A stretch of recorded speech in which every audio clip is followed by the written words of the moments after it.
Hi everyone, welcome back. Thanks for joining us today. We've got a brand new story to share with you.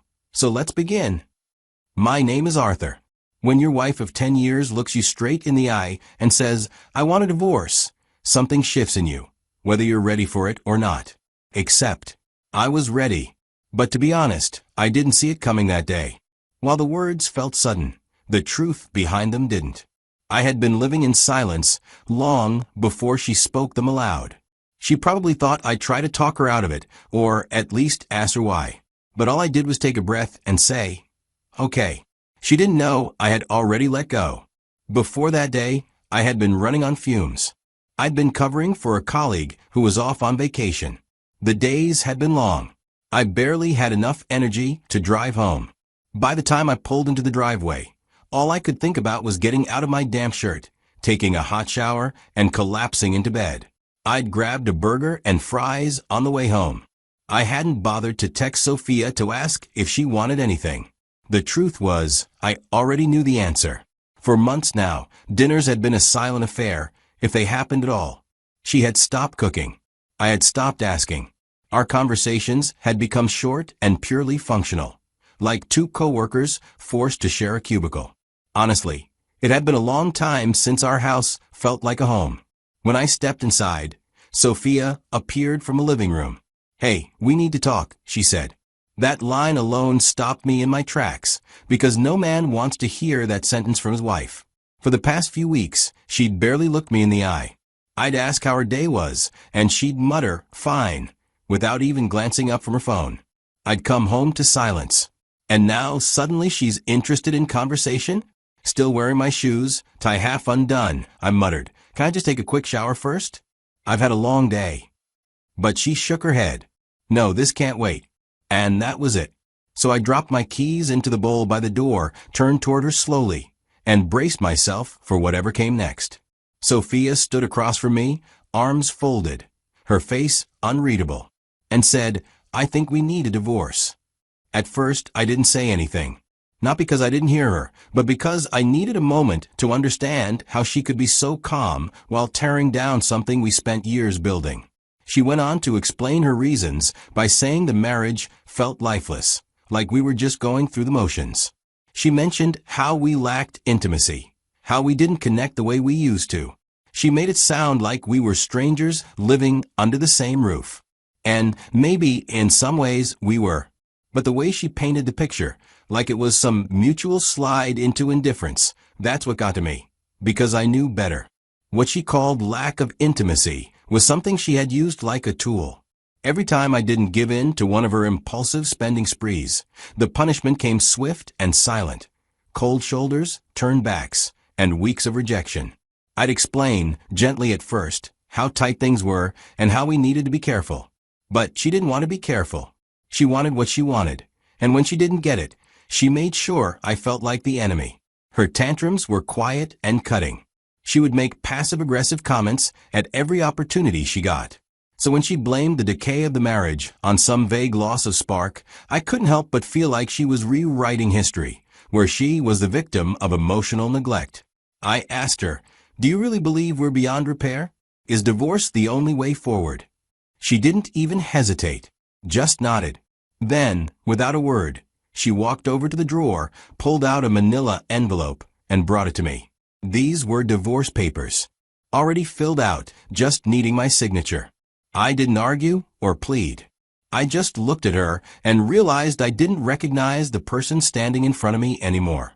Maybe I hadn't for a long time. I picked up the papers and quietly walked to the bedroom. I needed my bath. I stood there in the bathroom. Every movement felt heavy because of everything building up inside me. As the water warmed up, fogging the mirror, I stepped in and just stood there for a moment.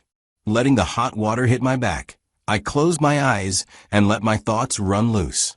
In that shower, surrounded by nothing but the sound of water hitting tile, I reflected on everything I had been ignoring. We used to talk about everything. Now we barely said a word unless it was to argue or correct each other. Somewhere along the line, the connection just snapped. I remembered one fight in particular that stuck with me. I had suggested we try couples therapy.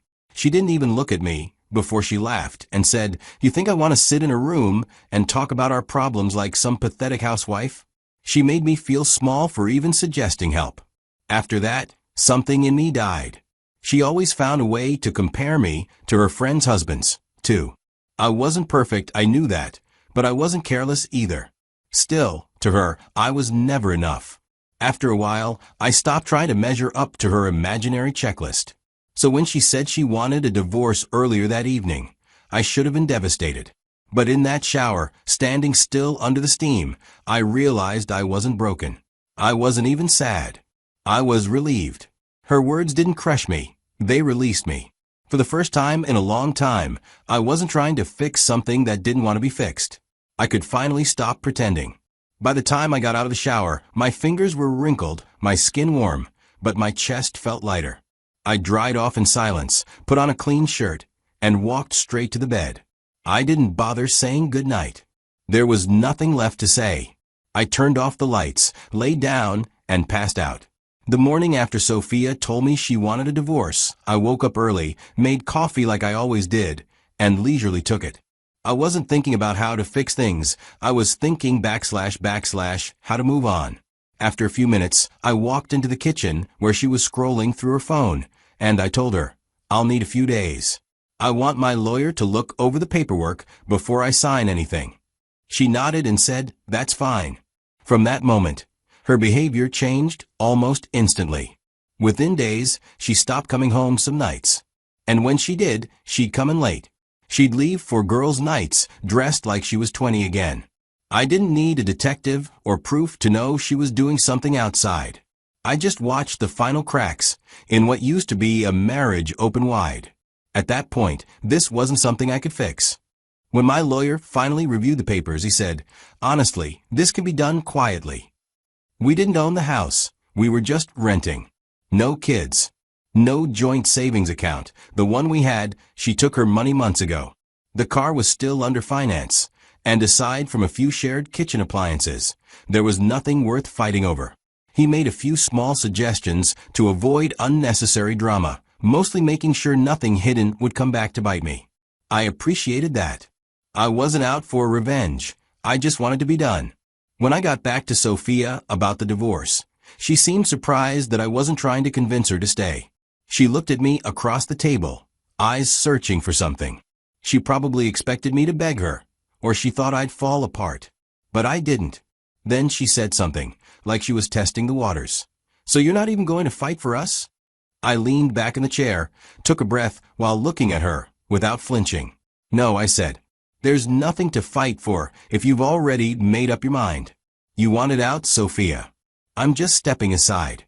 For the longest time, I had been the one trying to fix things, patch up the silence, smooth over the cold shoulders, pretend her emotional distance wasn't eating me alive. But something shifted in me long before she ever said the word divorce. I'd already started grieving this marriage while I was still in it. So when she finally decided to pull the trigger, I wasn't exactly shocked. I was relieved. For the first time in a long while, I could finally breathe. Before the final meeting with the lawyer, before the papers were signed, and before Sophia even agreed to the last adjustments, I had already quietly leased a new house. I just packed up what was mine and made the move, one box at a time, in silence. The very next day, after she agreed to the lawyer's terms, I was gone with my things. I didn't wait around for things to get messy. I had no interest in rehashing old arguments or dragging things out. The split was straightforward, just a few signatures, and within a month, the divorce was finalized. I was surprised by how easy it was to legally separate from someone who had once been my whole world. But maybe that's a lesson. I had already let her go emotionally long before the legal part kicked in. For the first time in months, I could sit in my own space, on my own terms, without walking on eggshells or pretending everything was fine when it wasn't. I didn't have to explain myself to anyone. I could just be. I know that sounds simple, but when you've been in a relationship where your peace feels like it's always under negotiation, that kind of silence is golden. People ask me why I didn't leave earlier, why I waited until she asked for the divorce. The truth is, I didn't want to carry the guilt. I didn't want to be the one wondering if I gave up too soon. part of me needed to know that I'd done everything I could. But Sophia, she kept pushing, kept blaming, kept escalating until she was the one who finally said, "Let's end it." And you know what? I thanked her for that. Her decision gave me permission to stop fighting for something that had already fallen apart. After the divorce, I wasn't expecting to see anyone from Sophia's side ever again. I figured her friends would treat me like the villain, or just pretend I never existed. So when I bumped into her best friend of all people, I braced myself for some cold shoulder or a passive-aggressive comment. But that's not what happened. Not even close. It was in the parking lot outside a grocery store.